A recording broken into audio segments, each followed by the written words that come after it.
పైన ఆకాశమందును కింద భూమి ఎందును భూమి కింద నీళ్ళ ఎందును ఇండు దేని రూపమునైనను విగ్రహమునైనను నువ్వు చేసుకొనకూడదు, వాటికి సాగిలపడకూడదు, వాటిని పూజింపకూడదు. ఏలయనగా నీ దేవుడునైనా యెహోవానగు రోషము గల దేవుడును. ఆయన రోషమే మనకు కూడా ఇచ్చాడు. రోషం లేదా మీకు? సిగ్గనిపించట్లేదా? ఒక్కరికైనా సువార్త చెప్పరా? ఎంత దౌర్భాగ్యమైన స్థితి అండి. అరే నశించిపోయే వాళ్ళు ఉన్నారండి. మీ కావలి పట్టణంలో రోజు ఎంతమంది చనిపోతున్నారు? వాళ్ళందరికీ లెక్క చెప్పాల్సిన బాధ్యత ఆత్మలది ఎవరిది? ఎందుకు మీరు సువార్తను ప్రకటించట్లేదు? మీ జాబులు మీరే చూసుకుంటారు, మీ పనులు మీరే చూసుకుంటారు, మీకు సాక్ష్యం ఉండదు, మీరే అక్రమ సంబంధాలు పెట్టుకుంటారు, మీరే చాటుగా ఎవరైనా చూస్తారేమన్నా మందేస్తారు, సిగరెట్లు తాగుతారు. ఎవరో లేనప్పుడు మీ రూమ్లో మీ సెల్ ఫోన్లో ఏం చూసుకుంటారో హిస్టరీ తీస్తే తెలుస్తుంది. అది మీకు దేవుడికి సంబంధం. ఇంకా ఎందుకు ఇలా ఈ నామకార్థ బ్రతికి ఎన్ని రోజులు? కష్టాలు వస్తాయి, రాని ఎన్ని వస్తాయి? దేవుడి కంటే ఎక్కువ వస్తాయా? ఆయన మహాదేవుడు, భూమి ఆయన పాదపీఠము. ఇక్కడికి ఆయన మానవ రూపంలో వచ్చాడు, మనలాగే బ్రతికాడు 33.5 సంవత్సరాలు. అరే మన కోసం తన్నించుకున్నాడండి, మన కోసం కొట్టించుకున్నాడు, మన కోసం ఏడ్చబడ్డాడు, మన కోసం మొత్తం దున్నించుకున్నాడు. ఆయన ప్రాణమే పెట్టాడు. నీకోసం ఎవరేం పెడతారు? కానీ దేవుడు భూమి మీదకి వచ్చి నా కోసం ప్రాణం పెట్టాడు.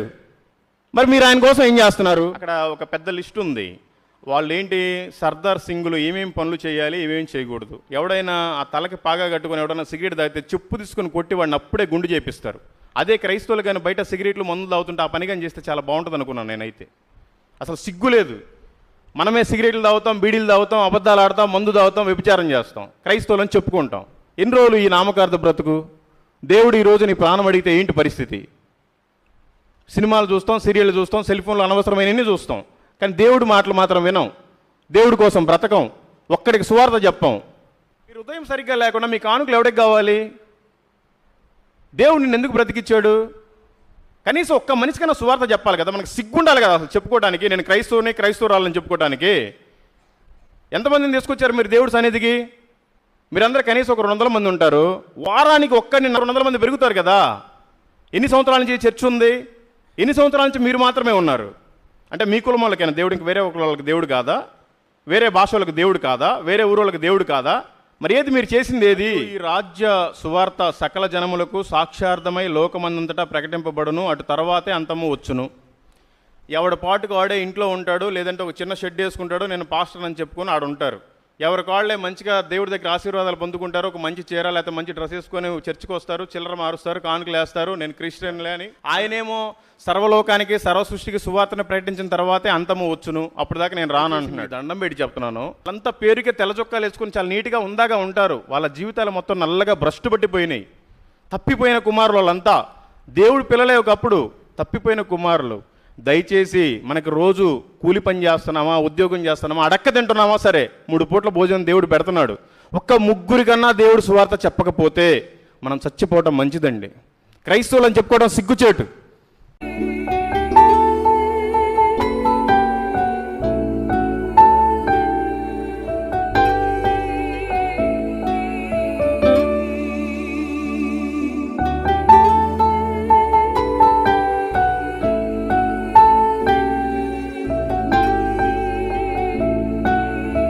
నా పేరు మల్లికార్జునరావు చల్లా. నేను ఒక హైందవ కుటుంబంలో జన్మించాను. నాకు ఒక అక్క, ఒక చెల్లి, భార్య, 2 పిల్లలు, తల్లిదండ్రులు ఉన్నారు. నేను 4 సార్లు అయ్యప్ప మాల వేసుకున్నాను. 18 సార్లు తిరుమల గుండు చేయించుకున్నాను. కాశీ నుంచి కన్యాకుమారి దాకా ఉండే ప్రతి హిందూ టెంపుల్కి వెళ్ళి నేను నా మొక్కుబడులు తీర్చుకున్నాను. నాకు ఎప్పుడూ శాంతి సమాధానం లేదు. ఇప్పటి వరకు 1500 విలేజ్లు, 1550 విలేజ్లు అయిపోయినాయి. ప్రకాశం జిల్లా అంతా అయిపోయింది. ఇప్పుడు నెల్లూరు జిల్లాలో ఆ చివర వరికుంటపాడు, దుత్తలూరు, ఉదయగిరి ఆ ఏరియా నుంచి చేసుకుంటూ వస్తున్నాను. నా సేవ ఎలా ఉంటుందంటే, ఏదో మార్నింగ్ స్టార్ట్ చేసి మళ్ళీ 1 గంట చేసి లేకపోతే సాయంత్రానికి ఇంటికి వెళ్ళిపోవడం కాదండి. పొద్దున్నే 6 గంటలకి పాంప్లెట్లు తీసుకొని స్నానం చేసి కారు కడుక్కొని బయలుదేరితే సాయంత్రం 6 గంటల వరకు కూడా రోడ్డు మధ్యలో ఎవరో కనపడ్డా వాళ్ళకి పాంప్లెట్ ఇచ్చి దేవుడి గురించి చెప్తూ, ఏ ఊరిలో అవకాశం ఉంటే ఆ ఊరిలో కారు పైన ఒక బాక్స్ పెట్టుకొని మైక్ తీసుకొని నా సాక్ష్యానంతా చెప్పి దేవుడికి సంబంధించిన సువార్త చెప్పేసి ప్రార్థన చేసి వెళ్ళిపోతూ ఉంటాను. సాయంత్రం 6 గంటలు ఎక్కడైందంటే అక్కడ నియర్ బై పెట్రోల్ బంక్ దగ్గరే కారు పెట్టుకొని కారులోనే పడుకుంటాను. ఇంకా ఏసీ వేసుకుంటే పెట్రోల్ డీజిల్ అంతా లాస్ అయిపోతుంది కదంటే కిందనే మ్యాట్ వేసుకొని పడుకుంటాను. ఎందుకంటే నాకు సిగ్గులేదు. దేవుడు నా కోసం ప్రాణం పెట్టాడు. నేను ఆయన కోసం ఏం చేసినా తక్కువే అని నేను ఇలా డిసైడ్ అయిపోయి చేస్తూ ఉంటాను. సరేలేండి, నా సాక్ష్యం ఇది. ఇంకా చేయాల్సింది చాలా ఉంది. మీరంతా ప్రార్థించండి. ఇంకా చెప్తే చాలా ఉంది కానీ మరి నాకు ఇచ్చిన టైం కూడా అయిపోతుంది. అందుకని దేవుడి చిత్తం అయితే ఇంక ఎప్పుడన్నా చెప్తాను. నా సాక్ష్యం అయితే ఇంకా ఒక రకంగా మొత్తానికి అయితే ఇదే. ఇంకా చిన్న చిన్నవి నేను చెప్తాను. మనమంతా క్రైస్తవులం కదా, కొన్ని మాటలు మాట్లాడుకుందాం. మీరంతా ఏమనుకోకుండా బైబిల్ ఉన్న వాళ్ళంతా ఒకసారి చేతులు ఎత్తండి. ఓకే, చాలండి. మీలో బైబిల్ చదివే వాళ్ళు ఎంతమంది ఉన్నారండి? ఒకసారి చేతులు ఎత్తండి చదివేవాళ్ళు. మీలో బైబిల్ మొత్తం పూర్తిగా చదివిన వాళ్ళు ఎంతమంది ఉన్నారండి? పూర్తిగా చదివిన వాళ్ళు అంటే మిగతా వాళ్ళు మొత్తం ఎవరు చదవట్లేదు. అయితే మీరంతా నామకార్థపు క్రైస్తవులే. మరి దేవుడు ఏం చెప్తున్నాడో మనం ఏం చేస్తున్నామో ఒకసారి మనం తెలుసుకుందాం. ఏమనుకోబాకండి. ఈ వాక్యాలు మరి బయట చెప్తారో లేదో నాకు తెలియదు, మీ పాస్టర్ గారు మాత్రం చెప్తారు. ఎందుకంటే ఆయన చెప్పే మాటలకి నేను లోబడే వచ్చాను. ఆయన ఆశీర్వాదం నాకు కావాలి, ఆయన చర్చిలో మాట్లాడే భాగ్యం నాకు కావాలి, నేను వచ్చాను.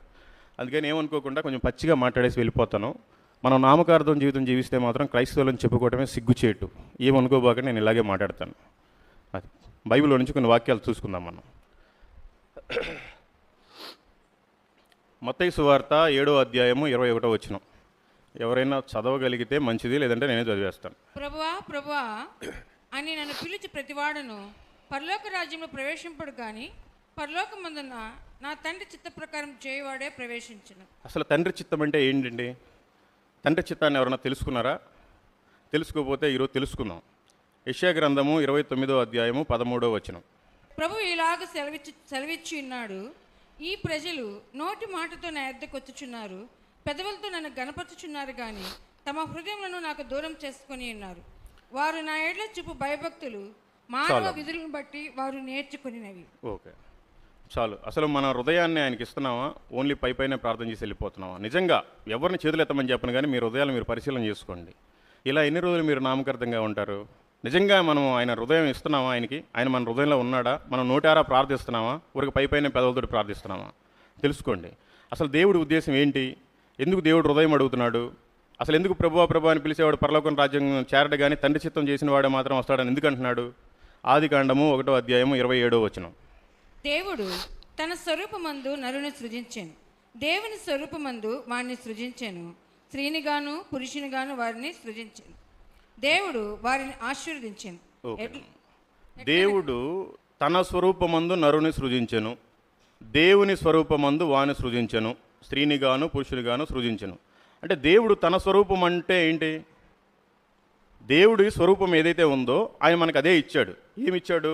దేవుడికి కళ్ళు ఉంటాయి, మనకు కళ్ళు ఇచ్చాడు. దేవుడికి ముక్కు ఉంటుంది, మనకు ముక్కు ఇచ్చాడు. దేవుడికి చెవులు ఉంటాయి, మనకు చెవులు ఇచ్చాడు. దేవుడికి ఒక హృదయం ఉంటుంది, హృదయాన్ని ఇచ్చాడు. దేవుడికి చేతులు ఉన్నాయి, చేతులు ఇచ్చాడు. దేవుడు నోరు ఇచ్చాడు, నోరు ఉంది ఆయనకి. దేవుడు కాళ్ళు ఇచ్చాడు, ఆయన కూడా కాళ్ళు ఉన్నాయి. ఆయన స్వరూపం అందే మనం నిర్మించుకున్నాడు. కానీ మనం ఎలా ఉన్నాం? ఎగ్జాంపుల్ ఒక నోరుని తీసుకుందాం. ఫస్ట్ యోబు గ్రంథము 20వ అధ్యాయం 12 నుంచి 16 దాకా చదవండి అమ్మా. చెడుతనము వారి నోటికి తీయగా నుండెను, వారి నాలుక క్రింద దాన్ని దాచిపెట్టిరి, దాన్ని పోనీయక భద్రము చేసుకునిరి, నోట దాన్ని ఉంచుకునిరి. అయినను వారి కడుపులో వారి ఆహారము పులిసిపోవును, అది వారి లోపట నాగుపాముల విషమగును. వారు ధనమును మృంగివేసిరి కానీ ఇప్పుడు దానిని మరలా క్రక్కివేయుదురు. వారి కడుపులో నుండి దేవుడు దాన్ని కక్కించును. వారు కట్లపాముల విషమును పీల్చుదురు, నాగుపాము నాలుక వారిని చంపును. రైట్ అమ్మా. చెడుతనము వారి నోటికి తీయగా నుండును. మీలో గుట్కాలు పొగాకులు వేసుకునే వాళ్ళు ఎవరైతే ఉన్నారో అది తినేటప్పుడు చాలా తీయగానే ఉంటుంది. మీరు ఖచ్చితంగా గుట్కాలు అట్లాంటి పొగాకు సంబంధించిన మానేసేయాలి. దేవుడు హెచ్చరిస్తున్నాడు. అది క్లియర్గా చదివితే మీకు అర్థమవుతుంది. చెడుతనము వారి నోటికి తీయగా నుండును, దాని నాలుగు క్రింద దాచిపెట్టిరి. అవును, రాజాకైనా గుట్కాలు ఎవరన్నా వేస్తుంటే ఎవరన్నా మాట్లాడేటప్పుడు దాన్ని కొంచెం లోపలికి నెడతాం. అది చాలా చేదుగా ఉంటుంది, కానీ అది మనకి చాలా తీయగదనంగా అనిపిస్తుందని ఎప్పుడు మనం ప్యాకెట్లు తింటూ ఉంటాం. అది తప్పు. దయచేసి మీరు మానేసేయండి. అట్లాగే అది తింటే ఏమవుతుంది?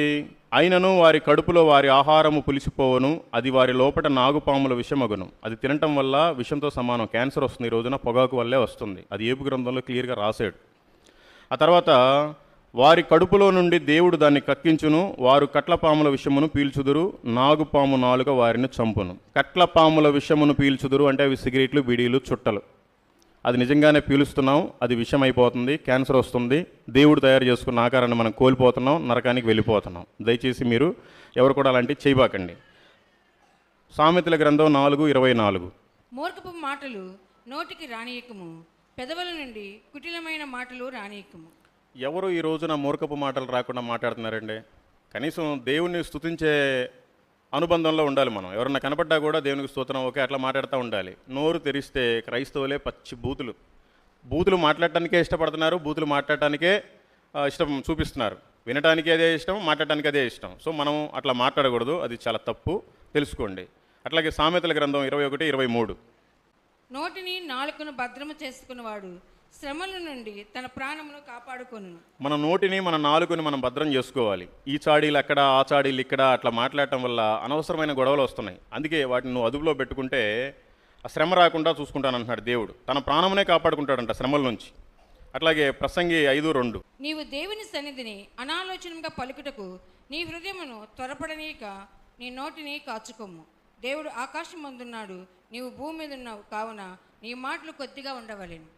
ఎవరండి ఈ రోజున మాటలు కొద్దిగా మాట్లాడుతున్నారు? ఏదైనా చిన్న గొడవ అయితేనే అందరికంటే ఫస్ట్ అసలు మనం సాక్ష్యాన్ని కూడా మర్చిపోయి, మనం క్రైస్తవులో ఉన్న సంగతి మర్చిపోయి మనమే గొడవలు వేసుకోవడానికి వెళ్ళిపోతూ ఉంటాం. అది ఎంతవరకు కరెక్టు? దేవుడు నోట్లో నుంచి మనకు ఎప్పుడు స్తుతులు రావాలి, ఆయన్ని మహిమపరిచే విధంగా, ఆయన ఘనపరిచే విధంగా ఉండాలి. మన నోరు మాటలు చాలా తగ్గించుకొని మాట్లాడాలి. ఏదైనా సరే అది దేవుడు ఉన్నాడు, చూసుకుంటాడు. ఎంత పెద్ద గొడవైనా కూడా మనం తగ్గించుకొని కొంచెం మన సాక్ష్యాన్ని కాపాడుకుంటూ ఉండాలి. అట్లాగే యాకోబు రాసిన పత్రిక 1:26. ఎవడైనను నోటికి కళ్ళము పెట్టుకొనక తన హృదయమును మోసపరుచుకొనుచు భక్తి గలవాడని అనుకునే ఎడల వాని భక్తి వ్యర్థమే. బయట చాలా గొడవలు పెట్టుకుంటారు, చాలా గయ్యాల్లాగా మాట్లాడుకుంటారు. చర్చికి వచ్చేసరికి మాత్రం చర్చి దూరంగా ఉండగానే మంచిగా చాలా ఏదో వినయంగా, నమ్మకంగా తల మీద ముసుకేసుకొని లేకపోతే జోబులో చేతులు పెట్టుకొని వస్తూ ఉంటాం. అది భక్తి వ్యర్థమే. అసలు నటించేవాడంటేనే దేవుడికి అసలు నచ్చదు. అందుకని మీరు చాలా తక్కువ మాట్లాడండి. నోటితోడు చేసే ప్రతి పాపమును కూడా మీరు మానండి. బైబిల్లో ఇద్దరిని చూద్దాం, నోటి మాట వల్ల వాళ్ళ జీవితాల్లో ఏమైందో. సంఖ్యాకాండము 20:10. తర్వాత మోషే అహరోనులు ఆ బండ ఎదుట సమాజమును పోగు చేసినప్పుడు అతడు వారితో ద్రోహులారా వినుడి, మేము ద్రోహులారా వినుడి అంటున్నాడు. ఎవరండి?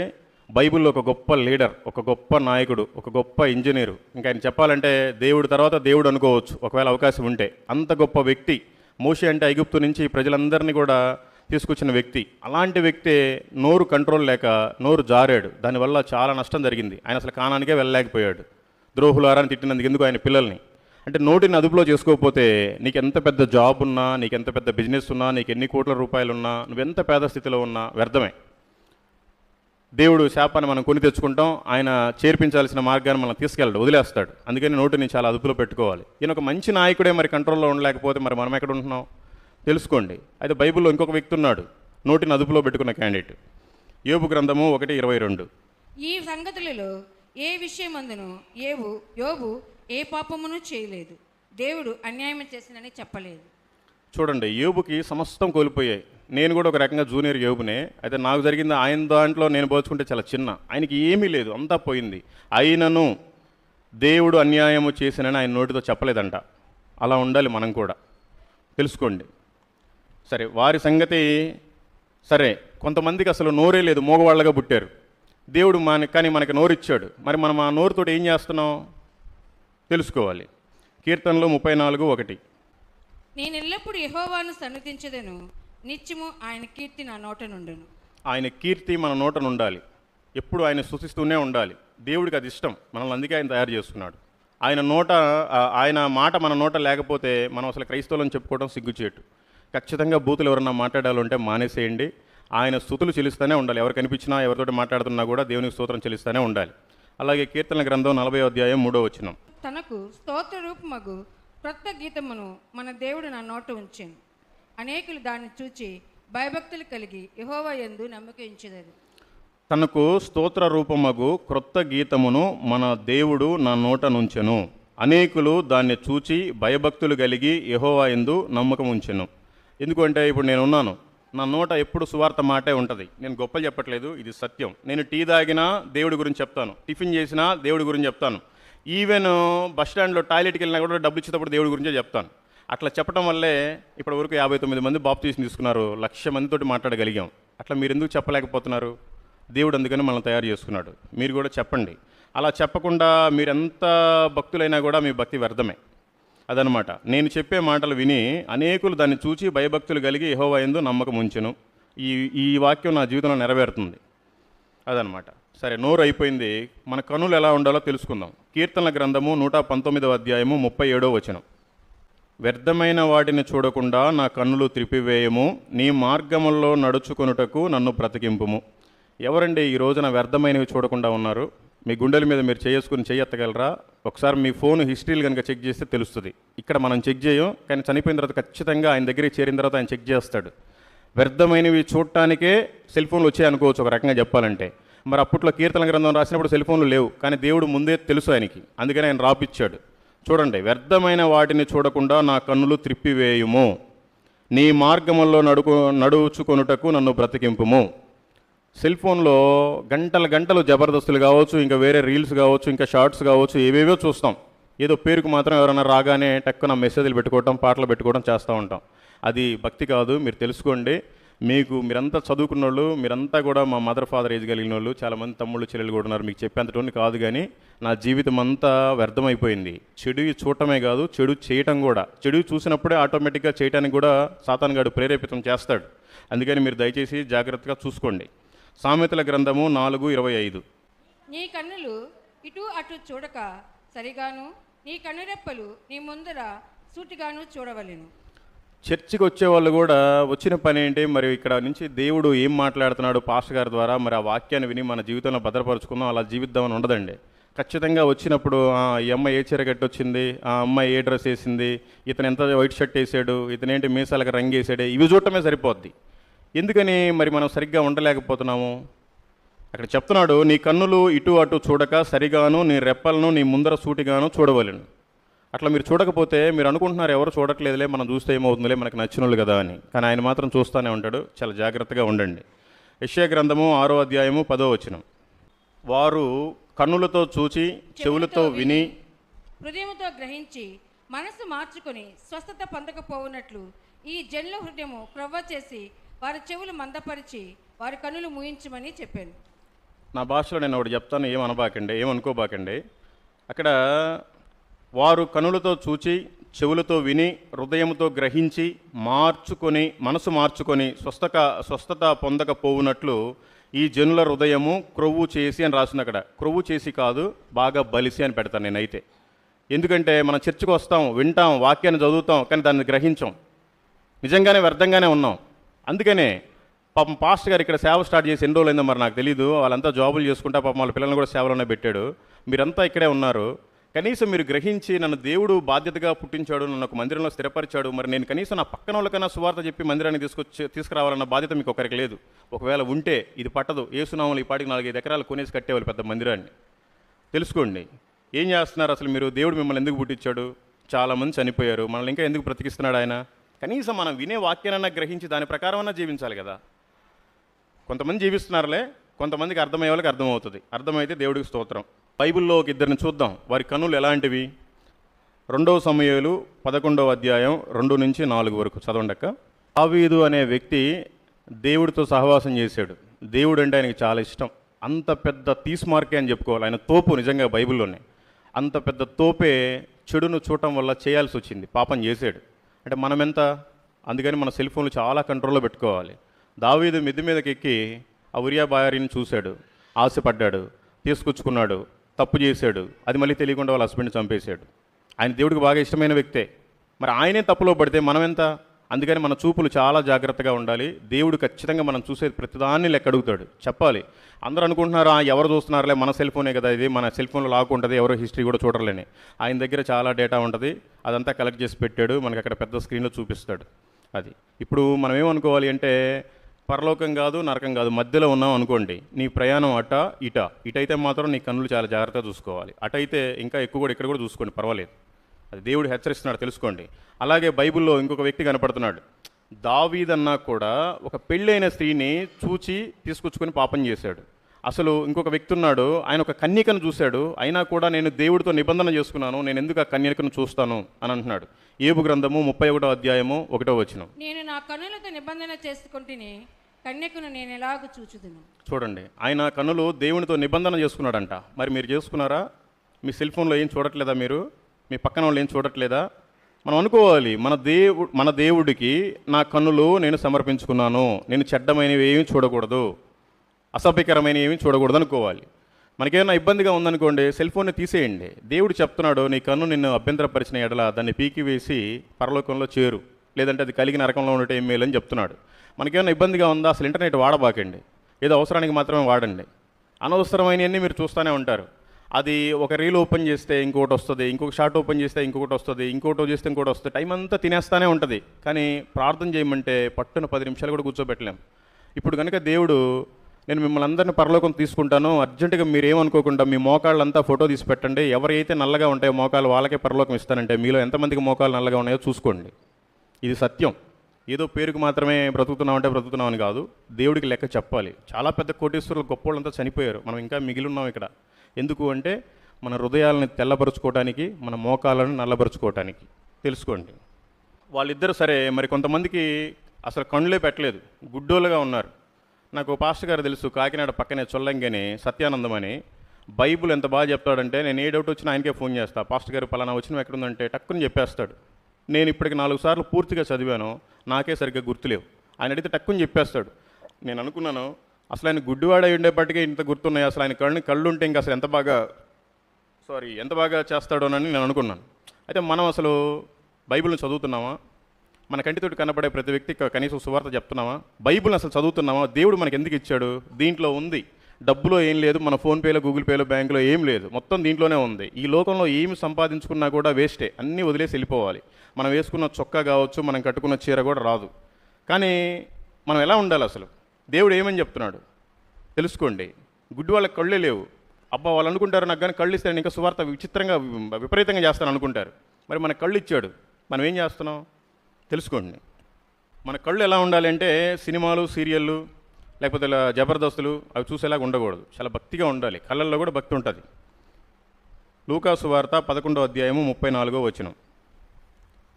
నీ దేహమునకు దీపము నీ కన్నే గనుక నీ కన్ను తేటగానుంటే నీ దేహమంతయు వెలుగుమయమై ఉండును, అది చెడినదైతే నీ దేహమును చీకటిమయమై ఉండును. చూడండి, ఆ రోజు కంటితోటి దావీదు చూశాడు కాబట్టి ఆయన పాపంలో పడిపోయాడు. అదే కళ్ళు లేకుండా ఆయన కానీ గుడ్డి ఆయన అయ్యుంటే ఆ పాపం చేసేవాడా? చేయడు. మరి మనకు కళ్ళు ఇచ్చాడు, మనం అనేక మందిని చూసి ఆ మోహపు చూపుతోటి ఇంట్రెస్ట్ చేసి వాళ్ళతోటి ఏం పాపం చేయకపోయినా మనసులోనే పాపం చేసేస్తున్నాం, దేవుడికి వ్యతిరేకంగా మారిపోతున్నాం. దాన్ని మీరు చూసుకోండి. మార్కు సువార్త 9:47.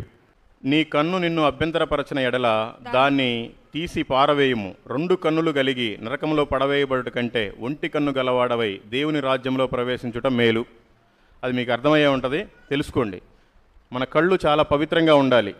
నేను చాలామంది వెళ్తూ ఉంటారు, వాళ్ళతోటి ఎట్లా పడితే అట్లా మాట్లాడితే తీసుకోరు. మన కంటి చూపు కరెక్ట్గా వాళ్ళ కళ్ళలో ఉండాలి. మన నోట మాట వాళ్ళతోటి కరెక్ట్గా సెట్ అయ్యే విధంగా మాట్లాడాలి. అప్పుడే వాడు ట్రాక్ తీసుకుంటాడు. లేకపోతే తీసి నా ముఖాన్ని కొట్టేసి వెళ్ళిపోతారు. కొట్టిపోయిన వాళ్ళు కూడా ఉన్నారులండి. అంత స్పష్టంగా ఉండాలి మన మాట కానీ మన చూపు కానీ. ఎందుకు ఈ లోకంలో ఏం సాధిస్తాం? మనకి ఏదైతే అవసరమో దాన్ని ఇచ్చాడు దేవుడు, సరిపోదా? ఇంకా వేరే దాన్ని ఆలోచిస్తావా? చాలా తప్పు, అది తెలుసుకోండి. సరే, కంటి గురించి అలా అయిపోయింది. చెవులు ఎలా ఉండాలో తెలుసుకుందాం. 2 తిమోతి 4:4. సత్యమునకు చెవినీయక కల్పనా కథల వైపునకు తిరుగు కాలము వచ్చును. అది కరెక్టే కదా. సత్యమునకు చెవినీయక కల్పనా కథల వైపునకు తిరుగు కాలం వచ్చును. ఇక్కడ స్వచ్ఛంగా వాక్యం చెప్పబడుతుంది అంటే ఇవి మనకెక్కవు.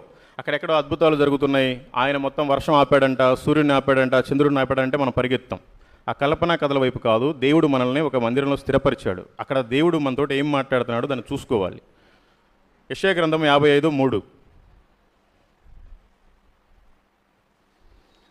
చెవియొగ్గి నా యొద్దకు రండి, మీరు వినిన ఎడల మీరు బ్రతుకుదురు, నేను మీతో నిత్య నిబంధన చేసేదను, దావీదునకు చూపిన శాశ్వత కృపను మీకు చూపుదును.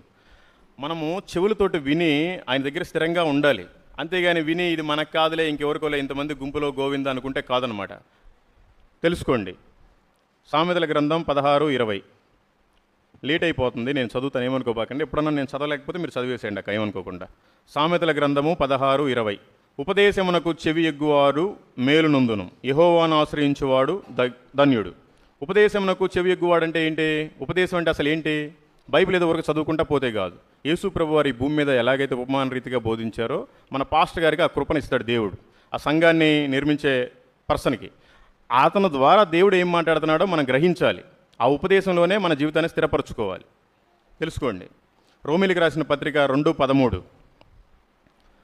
ధర్మశాస్త్రమును వినువారు దేవుని దృష్టికి నీతిమంతులు కారు గాని ధర్మశాస్త్రమును అనుసరించి ప్రవర్తించు వారే నీతిమంతులుగా ఎంచబడును. నువ్వేదో పైపైన వరకు చదువుకొని వెళ్ళిపోయినంత మాత్రాన ఏమీ లేదు. ఖచ్చితంగా నేనేదో క్రైస్తవురాలని చెప్పుకొని పెద్ద బైబిల్ పట్టుకొని పెద్ద ముసుకేసి లేకపోతే పెద్ద తెల్ల చొక్కా వేసి వచ్చినంత మాత్రాన ఏమి ఉండదు. బైబిల్లో ఖచ్చితంగా ఉండేది పాటిస్తేనే మనమంతా కూడా నీతిమంతులం. సమూయేలు గ్రంథము 1 సమూయేలు 15:22. అందుకు సమూయేలు తాను సెలవిచ్చిన ఆజ్ఞను ఒకడు గైకొనుట వలన యెహోవా సంతోషించినట్లు ఒకడు దహన బలులను అర్పించుట వలన ఆయన సంతోషించిన ఆలోచించుము. బలులు అర్పించుట కంటే ఆజ్ఞను గైకొనుటయు పొట్టేలు క్రొవ్వును అర్పించుట కంటే మాట వినుటయు శ్రేష్టము. చూడండి, ఆయన బలులు కోరట్లేదు, ఆయన మాట వింటమే శ్రేష్టం అంట. ఆయన ఆజ్ఞను గైకొనటమే, ఆయన మాట వినాలి, ఆయన ఆజ్ఞను గైకొనాలి. లేదంటే ఏదో నిన్నయా నాకు పలానా పని అయితే నేను నీకు దశంభాగం డబుల్ ఇస్తాను, త్రిబుల్ ఇస్తాను, అది ఇది మొక్కుబడులు చేసుకుంటే ఆయన తీసుకోడు. ఆయనకి మన హృదయమే కావాలి. అట్లాంటిది ఆయన మాట విని మనం మారాలి, ఆయన సాక్షిగా ఉండాలి. పొట్టేలు ఈ బలులు ఎన్ని ఏం అవసరం లేదు, ఆయన మాట వినాలి, ఆజ్ఞను గైకొనాలి. ఇప్పటిదాకా పురుషుల గురించి మాట్లాడుకున్నాం. ఇప్పుడు బైబిల్లో 2 స్త్రీలు ఉన్నారు, వారి గురించి తెలుసుకుందాం. ఆదికాండము 19వ అధ్యాయము 17-26. ఆ దూతలు వారిని వెలుపలికి తీసుకుని వచ్చిన తరువాత ఆయన, నీ ప్రాణమును దక్కించుకున్నట్లు పారిపోము, నీ వెనుక చూడకము, ఈ మైదానములో ఎక్కడనూ నిలువక నీవు నశించిపోకుండా ఆ పర్వతమునకు పారిపోమ్మని చెప్పగా 26వ వచనం. అయితే లోతు భార్య అతన్ని వెనుక నుండి తిరిగి చూచి ఉప్పు స్తంభం ఆయను. చెప్పిన మాట వినకపోతే, లోతు అంటేనే ఒక తోపు, ఎందుకంటే వాళ్ళ బాబాయ్ ఒక పెద్ద సౌండ్ పార్టీ. ఈ ప్రపంచంలో ఆయన ఉన్నాడు కాబట్టి మనమంతా కూడా ఆయన పిల్లలుగా, యేసుప్రభు పిల్లలుగా మనం అంగీకరించబడుతున్నాం. ఎందుకంటే ఆ లోతుకే దేవదూతలే స్వయంగా వచ్చి చెప్పాయి, వినండి, నా మాట వినండి, పారిపోండి అంటే ఆవిడకి విన్నది కానీ వెనక తిరిగి చూచింది, ఉప్పు స్తంభం అయిపోయింది. మాట వినకపోతే మరి మనం ఎంతమంది ఎన్ని స్తంభాలుగా మారిపోతామో చూసుకోండి. అలాగే మాట విన్న స్త్రీ కూడా ఒక ఆవిడ ఉంది బైబిల్లో. చదవండి, అపోస్తుల కార్యములు 16వ అధ్యాయము 14-15. అప్పుడు లూదియాను దైవభక్తి గల ఒక స్త్రీ వినుచుండెను. ఆమె ఊదారంగు పొడిన అమ్ము తుయతైర పట్టణస్థురాలు. ప్రభు ఆమె హృదయము తెరిచిన గనుక పౌలు చెప్పిన మాటలు ఎందు లక్ష్యం ఉంచెను. ఆమెయు ఆమె ఇంటి వారును బాప్తీసం పొందినప్పుడు. చాలక్క, చూడండి, లోతు అనే ఆయన ఒక పెద్ద ధనవంతుడి దగ్గర, సరే వాళ్ళ అన్నదమ్ముల పిల్లలు బాగా సౌండ్ పార్టీ, మంచి పేరుంది, బాగా డబ్బులు ఉన్నాయి, ఆస్తుంది. అంత పెద్దోళ్ళు దేవుని మాట లెక్క చేయకుండా వాళ్ళ వైఫ్ వెనక్కి తిరిగింది, ఉప్పు స్తంభం అయిపోయింది. ఎందుకు? గతి లేని ఒక ఆవిడ చూడండి, ఊదారంగా అమ్ముకునేదంట, జస్ట్ ముగ్గు పిండి, కుంకుమ, పసుపు ఇట్లాంటివి అమ్ముకునేది. ఒక పేదస్తురాలు దేవుడి మాట వినింది, అక్కడ దైవజనుడు మాట వినింది. వినటం వల్ల ఆమె ఇంటివారు రక్షణ పొంది బాప్తీసం తీసుకున్నారంట. మనం కూడా దేవుడి మాట వింటే మన ఇంట్లో ఇంకెవరన్నా ఉంటే వాళ్ళు కూడా మారతారు, మన బంధువులు, మన మిత్రులు కూడా అందరూ కూడా రక్షణలోకి వస్తారు. ఫస్ట్ మనం వినాలి, ఆయన మాటను అంగీకరించాలి, మనం ప్రార్థనాపూర్వకంగా వాళ్ళని కూడా నడిపించాలి. తెలుసుకోండి. సరే, వాళ్ళిద్దరంటే ఓకే, సరిపోయింది. కొంతమందికి చెవుడు వినపడదు, దేవుడు వారికి అసలు పెట్టలేదు, చెవులు పెట్టలేదు. మరి మన సంగతి ఏంటి? దేవుడు మనకి చెవులు పెట్టాడు, ఎందుకు పెట్టాడు, అవి ఎలా ఉండాలి? యాకోబు రాసిన పత్రిక 1:22. మీరు వినువారు మాత్రమై ఉండి మిమ్మును మీరు మోసపుచ్చుకొనకుండా వాక్య ప్రకారము ప్రవర్తించువారునై ఉండుడి. వింటం మాత్రమే వినేసి వెళ్ళిపోకూడదు. ఖచ్చితంగా వాక్యం ఏం చెప్తుందో దాంట్లో ఉన్నట్టుగానే మనం ప్రవర్తించాలి. అట్లాగే సామెతల గ్రంథం 7వ అధ్యాయం 24వ వచనం. నా కుమారులారా చెవియొగ్గుడి, నా నోటి మాటలను ఆలకింపుడి. దేవుడు బ్రతిమలాడుకుంటున్నాడు, నా కుమారులారా చెవియొగ్గుడి, నా నోటి మాటలను ఆలకింపుడి. అట్లాగే యెషయా గ్రంథం 45:22. బూదిగంధముల నివాసులారా నా వైపు చూచి రక్షణ పొందుడి. దేవుడును నేనే, మరి ఏ దేవుడును లేడు.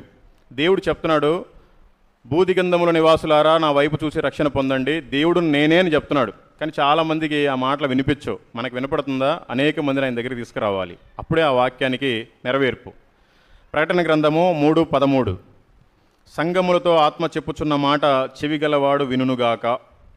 మీకు అర్థమైతే వినండి, మంచిది. అర్థం కాకపోతే మీ ఇష్టం. మన చేతులు ఎలా ఉండాలి? చేతుల గురించి మాట్లాడుకుందాం. యోబు గ్రంథము 11వ అధ్యాయము 13, 14, 15.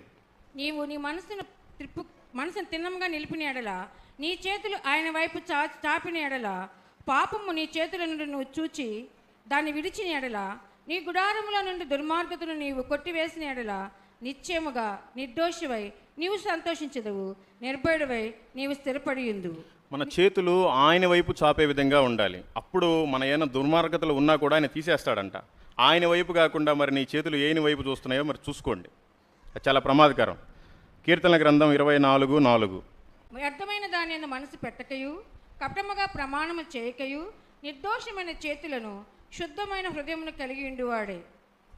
నిర్దోషమైన చేతులు ఉండాలంట. మన నేరం చేసినవి కాకుండా, దోషమైన చేతులు కాకుండా నిర్దోషంగా మన చేతులు ఉండాలి. మన చేతులతోటి ఎప్పుడు తప్పు చేయకూడదు, ఎప్పుడు పాపం చేయకూడదు. ఆ పాపం చేసిన చేతులు ఎత్తి ప్రార్థన చేసినా ఆయన వినడు, అది వ్యర్థమే. బైబిల్లో కొంతమంది చేతులు చూద్దాం. నిర్గమకాండము 17వ అధ్యాయము 11వ వచనం. మోషే తన చెయ్యి పైకెత్తినప్పుడు ఇశ్రాయేలు గెలిచిరి. మోషే తన చెయ్యి క్రింద దింపినప్పుడు అమాలేకీయులు గెలిచిరి. చూడండి, చేతులు మోషే చెయ్యి పైకెత్తే అసలు ఇజ్రాయెల్ దేశం మొత్తమే గెలిచిందంట. ఎందుకంటే ఆయన చేతులు అంత పవిత్రంగా ఉన్నాయి. మరి పవిత్రంగా లేని వాళ్ళు కూడా ఉన్నారు. 2వ దినవృత్తాంతంలో 26, 18, 19, 20 చదవండి అక్క. వారు రాజైన ఉజ్జియాను ఎదిరించి, ఉజ్జియా, యెహోవాకు ధూపం వేయుటకే ప్రతిష్ఠింపబడిన అహరోను సంతతి వారైన యాజకుల పనియే గాని నీ పని కాదు. పరిశుద్ధ స్థలములో నుండి బయటకు పొమ్ము. నీవు ద్రోహము చేసినావు. దేవుడైన యెహోవా సన్నిధిని ఇది నీకు ఘనత కలగజేయదని చెప్పగా, ఉజ్జియా ధూపం వేయుటకై ధూపార్తిని చేత పట్టుకుని రౌద్రుడై యాజకుల మీద కోపము చూపాను. యెహోవా మందిరములో ధూపపీఠము ప్రక్క నతడు ఉండగా యాజకులు చూచూనే ఉన్నప్పుడు అతని నొసట కుష్ఠరోగము పుట్టాను. ప్రధాన యాజకుడైన అజర్యాయును యాజకులందరూ అతని వైపు చూడగా అతడు నొసటును కుష్ఠము గలవాడై ఉండిన గనుక వారు తడువు చేయక అక్కడి నుండి అతనిని బయటికి వెళ్ళగొట్టిరి. యెహోవా తన్ను మొత్తునని ఎరిగి బయటికి వెళ్ళుటకు తానును త్వరపడాను. రాజైన ఉజ్జియా తన మన్న దేవుడు చూడండి, మోషే చేయి ఎత్తినప్పుడు ఇజ్రాయెల్ ప్రజలు మొత్తం యుద్ధంలో గెలిచారు. అక్కడ ఉజ్జియా పని కాదు చేతులు ఎత్తటం. అతను చెయ్యి ఎత్తాడు అయినా కూడా, ఎందుకంటే ఆ పాపపు చేతులు ఎత్తకూడదు, ఎత్తాడు. అప్పటికప్పుడే కుష్ఠరోగం వచ్చి చనిపోయాడు ఆయన. సో మన చేతులు దేవుడు ఎందుకు ఇచ్చాడు? అందరూ అనుకుంటున్నారు ఏదేదో చేసి రావచ్చులే, ఇక్కడ ఆరాధన చేస్తుంటే చేతులు పైకెత్తి మంచిగా పాటలు పాడవచ్చులే, దేవుడు చూస్తున్నాడు కానీ ఎవరు చూడట్లేదు అనుకుంటున్నారు. దేవుడు ఖచ్చితంగా చూస్తాడు. ఒకరోజు నా చేతులే పని చేయకుండా చూస్తాడు. అందుకని దయచేసి ఏమనుకోబాకండి, మీ చేతులు మీరు పవిత్రంగా చూసుకోండి. కొంతమందికి అసలు చేతులే లేవు, వారి సంగతి ఏంటి? మరి మనకి దేవుడు చేతులు ఇచ్చాడు, మన చేతులు ఎలా ఉండాలి? యాకోబు రాసిన పత్రిక 4:8. దేవుని యొద్దకు రండి, అప్పుడు ఆయన మీ యొద్దకు వచ్చును. పాపులారా మీ చేతులను శుభ్రము చేసుకొనుడి, దీన మనస్కులారా మీ హృదయములను పరిశుద్ధపరచుకొనుడి. మన చేతులు శుభ్రం చేసుకోవాలి అంటే ఏదో ఒక వాష్ బేసిన్ దగ్గరికి వెళ్ళి ఏదో సోప్ వేసుకొని లేకపోతే జెల్ వేసుకొని కడుక్కొని రావటం కాదు. ఆత్మీయతకి సరిపోయిన పరిశుద్ధత ఉండాలి మన చేతులకు కూడా. మన చేతులతో ఏది పడేది చేసి ఇక్కడికి వచ్చి చేతులు ఎత్తి ఆరాధనిస్తే ఆయన మహిమను పోగొట్టుకోవడానికి ఆయన ఇష్టపడ్డాడు. అందుకని మన చేతులే పోయే అవకాశం ఉంటుంది. చూసుకోండి, మనకు అన్నీ ఉన్నప్పుడే. చేతులు లేవు, కుంటోలుగా ఉన్నారు. అసలు మనం ఏం చేస్తున్నాం మరి చేతులు ఉండి? విలాప వాక్యములు 2:19. నీవు లేచి రే మొదటి జామున మొరపెట్టుము, నీళ్లు కుమ్మరించినట్లు ప్రభు సన్నిధి నీ హృదయమును కుమ్మరించుము. నీ పసిపిల్లల ప్రాణము కొరకు నీ చేతులను ఆయన తట్టు ఎత్తుము. ప్రతి వీధి మొగను ఆకులు కొని వారు మూర్చి. మనం చేతులు ఆయన వైపు ఎత్తితేనంట మన పిల్లలు కూడా ఆయన ప్రాణాలు కాపాడతాడంట, ఆశీర్వదిస్తాడంట. మన కుటుంబం కోసం మన చేతులు ఎత్తాలి. ఎక్కడెక్కడో ఏ పనికిమాల పనులన్నీ చేసి ఇక్కడికి వచ్చి చేతులు ఎత్తే ఆయన అంగీకరించడు ఆ ప్రార్థన. అందుకని మీ చేతుల్ని పవిత్రంగా ఉంచుకోండి. పాదములు ఎలా ఉండాలి? మనకు దేవుడు కాళ్ళు ఎందుకు ఇచ్చాడు చూద్దాం. సామెతల గ్రంథం 1వ అధ్యాయము 16వ వచనం. కీడు చేయుటకై వారి పాదములు పరుగులెత్తుతూ నరహత్య చేయుటకై వారు త్వరపడుచుందురు. దేవుడు మనకి కాళ్ళు ఇచ్చాడు, మంచి పనులు చేయటం అంటే ఏదైనా చర్చి పనో దేవుడి పనో ఏదైనా అయితే కనీసం సువార్త ప్రకటించడానికైనా సరే ఏం వెళ్దాంలే ఏం పోదాంలే అని ఉంటారు. అదే వ్యర్థమైన పనికైతే ఖచ్చితంగా పరిగెత్తి వెళ్ళిపోతాం. దేవుడు అలా చూడట్లేదు. చాలా మంచిగా మీ పాదములు ఉండాలి, మీరు సరైన నడకలో సరైన మార్గంలో ఉండాలని ఆయన కోరుకుంటున్నాడు. పరమగీతము 5వ అధ్యాయము 3వ వచనం. నా పాదములు కడుగుకొంటిని, నేను మరలా వాటిని మురికి చేయనేలా. మన లోకంలో ఉన్నప్పుడు దేవుడు ఒకసారి పిలుచుకున్నాడు, మనం పవిత్రపరచబడ్డాం. మళ్ళీ మన పాదములు పవిత్రమైన ప్లేసులకే వెళ్ళాలి కానీ అడ్డమైన చెడు తిరుగులకి వెళ్ళకూడదు. తెలుసుకోండి మరి మీరు ఎక్కడెక్కడ చెడు తిరుగు తిరుగుతున్నారు. రోమిలికి రాసిన పత్రిక 3వ అధ్యాయము 15వ వచనం. రక్తము చిందించుటకు వారి పాదములు పరిగెత్తుచున్నవి. అంటే మనం ఏదైనా ఒక నేరం చేయడానికైతే చాలా ఇదిగా వెళ్ళిపోతున్నాం కానీ మంచి చేయడానికి మాత్రం వెళ్ళట్లేదు. దేవుడు చూసుకోండి. బైబిల్లో కొంతమంది పాదములు మనం కూడా చూద్దాం. 2వ రాజుల గ్రంథము 5వ అధ్యాయము 20వ వచనం 27వ వచనం. అంతటా దైవజనుడైన ఎలీషాకు సేవకుడగు గెహజీ సిరియుడైన ఈ నయమాను తీసుకుని వచ్చిన వాటిని అంగీకరించుటకు నా యజమానునికి మనస్సు లేకపోయాను గాని యెహోవా జీవముతోడు నేను పరిగెత్తుకొని పోయి అతని కలుసుకొని అతని యొద్ద ఏదైనాను తీసుకుందుననుకొని 27వ వచనం. కాబట్టి నయమానునకు కలిగిన కుష్టు నీకును నీ సంతతి సర్వకాలమునకు అంటియుండును అని చెప్పగా వాడు మంచు వలె తెల్లనైన కుష్ఠము కలిగి ఎలీషా ఎదుట నుండి బయటికి వెళ్ళెను. మన పాదములు పరిగెత్తే దగ్గరికే పరిగెత్తాలి. దేవుడు కొన్ని ఆజ్ఞలు పెట్టాడు. మంచి మాత్రం చెయ్యి, చెడు చేసామనుకోండి, అక్కడ గెహజీ పరిస్థితి ఏమైంది? కుష్ఠరోగం వచ్చింది. అందుకని నీ ఇష్టం వచ్చిన దగ్గర అంతా తిరిగేసి ఈ పరిశుద్ధమైన మందిరంలో నువ్వు అడుగుపెట్టి నీ ఇష్టం వచ్చినట్టు చేస్తే మరి దేవుడు నీకు ఏ రోగం పెడతాడో తెలుసుకో. మీకు అందరికీ ఇది వినడానికి కొద్దిగా బాధగానే ఉంటుంది. నేను వాక్యం చెప్పేంత గొప్పోడిని కాదు, నేను పాస్టర్ని కాదు, జస్ట్ మీలాగే ఒక విశ్వాసిని. అయినా కొన్ని వాక్యాలు మీకు జస్ట్ గుర్తు చేస్తున్నాను. వాక్యం అంటే చెప్పడానికి ఆ పాస్టర్ గారికి 80 సంవత్సరాలు, ఆయన అనుభవం అంతా కూడా లేదు నా వయసు. నేను ఆయన ముందు వాక్యం చెప్పేంత గొప్పనైతే కాదు, జస్ట్ మీకు రెఫరెన్స్లు చూపిస్తున్నాను. చూడండి, అపోస్తల కార్యములు 8:29-30. చూడండి, గెహజీ ఏమో ఈ లోక ఆశల కోసం పరిగెత్తాడు, కుష్టి రోగాన్ని తెచ్చుకున్నాడు. ఇక్కడ ఈ ఫిలిప్ ఏమో దేవుడు మాట విన్నాడు, సువార్త ప్రకటించడానికి పరిగెత్తాడు. ఆయన రథంలో యెషయా గ్రంథం చదువుకుంటూ వెళ్తుంటే ఆయనకి ఇంకా బాగా అర్థమవడానికి చెప్పడానికి పరిగెత్తాడు. దేవుడు మరి ఆయన ఆశీర్వదించాడు. మరి మనం ఎలా ఉన్నామో తెలుసుకోవాలి. కొంతమందికి కాళ్ళే లేవు, కుంటివాళ్ళు. మరి మనకి దేవుడు కాళ్ళు ఇచ్చాడు, మనం ఏం చేస్తున్నాం? ఒకవేళ మనం కానీ కుంటోళ్ళగా ఉన్నాం అనుకో, అబ్బా ప్రభువా నాకు కానీ కాళ్ళు ఉంటే ప్రతిరోజు వెళ్ళి నేను స్వార్థను ప్రకటిస్తానయ్యా అని చెప్పుకుంటాం. మరి మనకి దేవుడు కాళ్ళు ఇచ్చాడు, మరి ఇంతవరకు ఎంతమంది నడిపించాం మనం ఇక్కడికి? తెలుసుకోండి.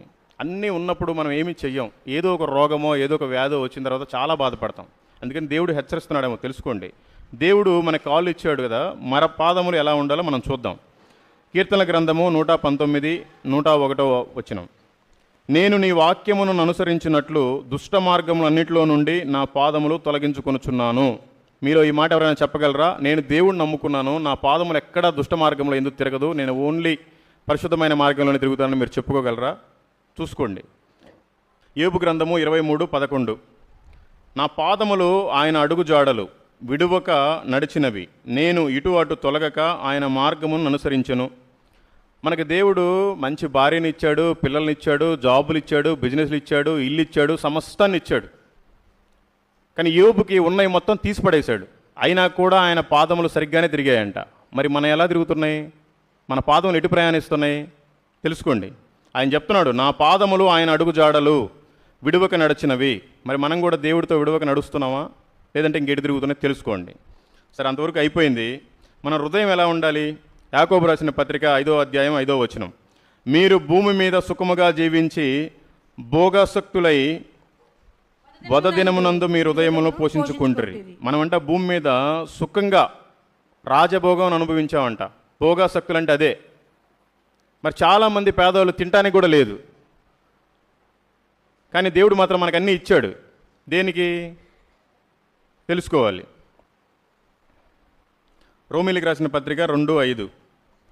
నీ కాఠిన్యమును మార్పు నొందని నీ హృదయమును అనుసరించి ఉగ్రత దినమందు అనగా దేవుని న్యాయ తీర్పు బయలుపరచబడిన దినమందు నీకు నీవే ఉగ్రతను సమకూర్చుకొనుచున్నావు. హెబ్రీలకు రాసిన పత్రిక 3:12. సహోదరులారా, జీవము గల దేవుని విడిచిపోవునట్టి విశ్వాసము లేని దుష్ట హృదయము మీలో ఎవని ఎందైనా ఒకవేళ ఉండునేమో అని జాగ్రత్తగా చూసుకొనుడి. విశ్వాసము లేని దుష్ట హృదయము మీలో ఎవరికైనా ఉందేమో చూసుకోమని దేవుడు హెచ్చరిస్తున్నాడు. యాకోబు రాసిన పత్రిక 1:26. ఎవడైనను నోటికి కళ్ళెము పెట్టుకొనక తన హృదయమును మోసపరుచుకొనుచు భక్తి గలవాడననుకునే ఎడల వాని భక్తి వ్యర్థమే. చాలామంది యాక్టింగ్ చేస్తూ ఉంటారు. ఇక్కడికి రాగానే అయ్యగారు బాగున్నాము, మా కోసం ప్రార్థన చేయండి, నేను కూడా దేవుడు చూపిన కృపను బట్టి ఇలా నడుస్తున్నాను, అలా నడుస్తున్నాను, అన్ని కబుర్లు చెప్తాం. కానీ మనకి యథార్థమైన హృదయం ఉందా లేదా చూసుకోండి. మన పాదాలు కూడా అట్లాగే ఉండాలి, మన హృదయం కూడా అలాగే ఉండాలి. కొంతమంది హృదయాలు బైబిల్ ఎలా ఉన్నాయో చూద్దాం. 1 రాజులు 11వ అధ్యాయం 4, 10, 11. నీవు ఇతర దేవతలకు వెంబడింపవలదని అతని ఆజ్ఞాపించినను సొలొమోను హృదయము ఆయన యొద్ద నుండి తొలగిపోయిను. యెహోవా తనకిచ్చిన ఆజ్ఞను అతడు గాయకొనక యెహోవా అతని మీద కోపగించి సెలవిచ్చినదేమనగా, నేను నీతో చేసిన నా నిబంధనలను కట్టడలను నీవు ఆచరింపకపోవుట నేను కనుగొనుచున్నాను గనక ఈ రాజ్యము నీకుండకుండా నిశ్చయంగా తీసివేసి నీ దాసునికి ఇచ్చేదని. చాలు. ఈ సొలొమోను రాజు అనే వ్యక్తి ఈ భూమి మీదనే ఆయనకున్నంత జ్ఞానం ఎవరికి లేదు. ఆయన చాలా అద్భుతమైన వ్యక్తి. అలాంటి వ్యక్తి కూడా ఆయన హృదయాన్ని ఆయన కంట్రోల్లో చేసుకోలేకపోయాడు. ఆయన భార్యలు చెప్పిన మాట విని విగ్రహాలకు పూజలు చేశాడు. దేవుడు శాపాన్ని కొని తెచ్చుకున్నాడు. మరి మన హృదయాన్ని మనం ఎలా పెట్టుకోవాలి? ఆయనే గ్రంథాలు రాశాడు, ఆయనకంటేనే దేవుడు ఇష్టం, చాలా మంచి జ్ఞానాన్ని ఇచ్చాడు, చాలా తెలివి కల్లోడు, చాలా అద్భుతమైన వ్యక్తి. అలాంటి వ్యక్తికి హృదయం ఆయన కంట్రోల్ లేక ఆయన భార్య చెప్పిన మాటలు విని పాపంలో పడిపోయాడు. మనం మరి ఎవరు చెప్పిన మాటలు విని పాపంలో పడిపోతున్నాం? మన హృదయంలో దేవుడు ఉన్నాడా లేకపోతే ఇంకొక దేవత ఎవరన్నా ఉన్నారా తెలుసుకోవాలి. లూకా సువార్త 2:19. అయితే మరియా ఆ మాటలన్నీ తన హృదయంలో తలపోసుకొనుచు భద్రము చేసుకున్నాను. మరియా ఆమె హృదయంలో అవన్నీ కూడా భద్రం చేసుకుందంట. ఆ హృదయంలో అవన్నీ భద్రం చేసుకోవటం వల్ల ఈ ప్రపంచానికే ఒక పరిశుద్ధుడిని ఇచ్చింది. ఆయన పుట్టడం వల్లే మన పాపములన్నీ పోయాయని మనం నమ్ముతాం. అంటే ఏది కేవలం మరియా ఆమె హృదయాన్ని భద్రం చేసుకుంది కాబట్టే యేసుప్రభువు వారు ఈ లోకంలో పుట్టారు. అది మనం గ్రహించాలి. చూడండి, సొలొమోను అంత పెద్ద రాజు అయినా సరే ఆయన హృదయం సరిగ్గా లేకపోతే విగ్రహాల వైపు వెళ్ళిపోయాడు. మరియా భద్రం చేసుకుంది కాబట్టి ఒక లోకరక్షకుని తీసుకొచ్చింది. లూకా సువార్త 19:5-6. యేసు ఆ చోటుకి వచ్చినప్పుడు కన్నులెత్తి చూచి, జక్కయ్య త్వరగా దిగుము, నేడు నేను నీ ఇంట ఉండవలసినదని అతనితో చెప్పగా అతడు త్వరగా దిగి సంతోషంతో ఆయనను చేర్చుకుని. 9వ వచనం. అందుకే యేసు, ఇతడును అబ్రహాము కుమారుడే, ఎందుకనగా నేడు ఈ ఇంటికి రక్షణ వచ్చి ఉన్నది. యేసు ప్రభు చెప్పినప్పుడు ఆయన హృదయంలో స్వీకరించాడు, ఆయన హృదయంలో భద్రపరుచుకున్నాడు. ఆ మాటని జక్కయ్యకి చెప్పింది ఒక్కసారే. ఆ చెప్పిన దాన్ని హృదయంలో భద్రపరుచుకున్నాడు. ఆయన ఇంటికి రక్షణ వచ్చింది, ఆయనకి రక్షణ వచ్చింది. హృదయం అనేది చాలా పవిత్రమైనది అన్నిట్లో కూడా మన బాడీలో. దాన్ని ఎప్పుడు కూడా మనం నీట్గా క్లీన్గా పెట్టుకోవాలి.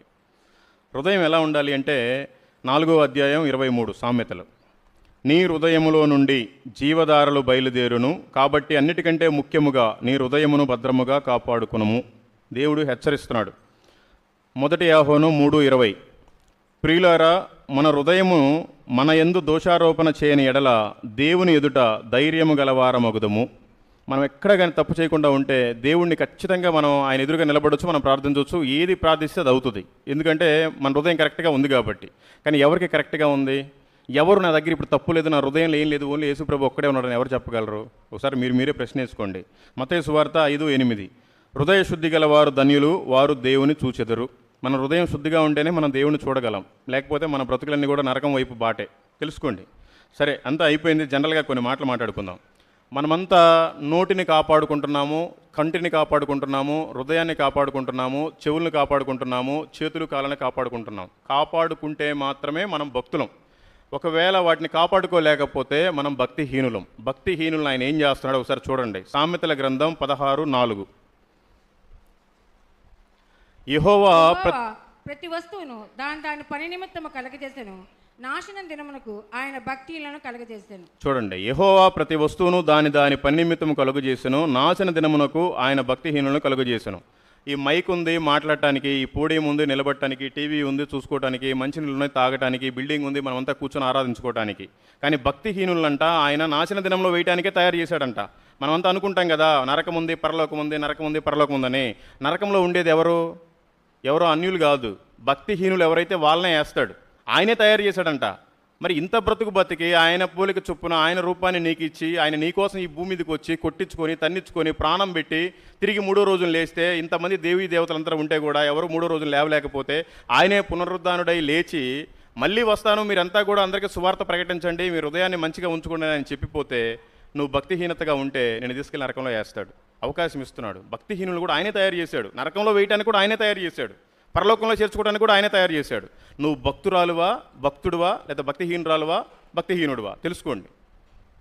నీకు భక్తిహీనత ఉంటే ఇక్కడికి వచ్చి నువ్వు ఎన్ని ఉపవాసాలు ఉండి ఎన్ని వాక్యాలు విని ఎంత కానుక ఇచ్చినా, దశంభాగం కాదు 20% ఇచ్చినా 100% ఇచ్చినా వేస్టే.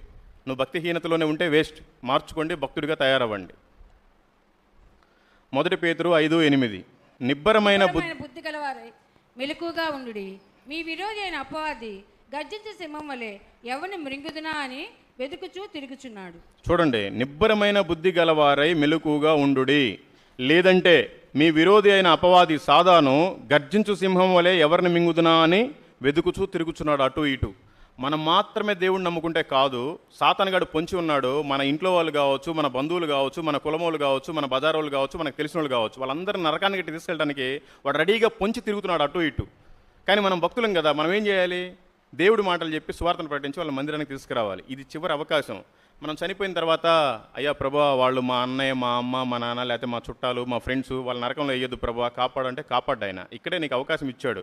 నువ్వు వాళ్ళని చేతులు పట్టుకొని బ్రతిలాడతావా, గడ్డం పట్టుకొని బ్రతిలాడతావా, ఇంకా ఏదో బుజ్జగిస్తావా, అవసరమైతే కాళ్ళు పట్టుకో. ఇక్కడ మాత్రమే అవకాశం. ఒక్కసారి చనిపోయిన తర్వాత నరకంలో ఆత్మ కాలిపోతుంటే దేవుడు నువ్వు భక్తురాలివి భక్తిహీనుడని చూడడు, ఖచ్చితంగా లెక్క అడుగుతాడు.